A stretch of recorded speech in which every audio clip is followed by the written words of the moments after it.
মানবাধিকার শিখাইতে আসে,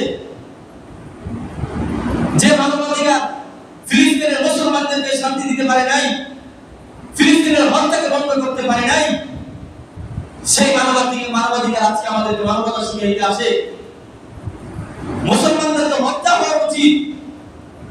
মুসলমানদের কাছে নবীর সুরত থাকতে, নবীর সিরাত থাকতে, কোরআন থাকতে মুসলমানদেরকে মানবতা শেখানোর জন্য ওই আমেরিকা থেকে পশ্চিমারা আসে বাংলাদেশের মধ্যে।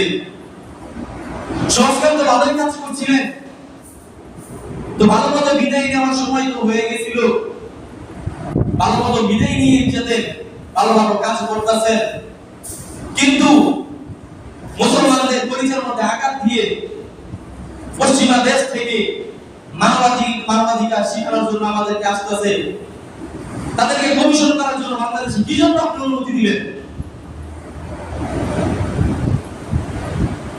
বাংলাদেশের মধ্যে 18টা রাষ্ট্রের মধ্যে এই মানবাধিকার রয়েছে, কিন্তু তাদের পরিস্থিতি হচ্ছে যুদ্ধ বিধ্বস্ত, শান্তির কোনো নাম গন্ধ নাই। যদি বাস্তবিক কার্যকর হয়ে যায় তাহলে মুসলমানদের বর্তমান যে অবস্থা রয়েছে, আমাদের যে আঘাত রয়েছে, সামনে আমাদের আর কঠিন অবস্থা রয়েছে।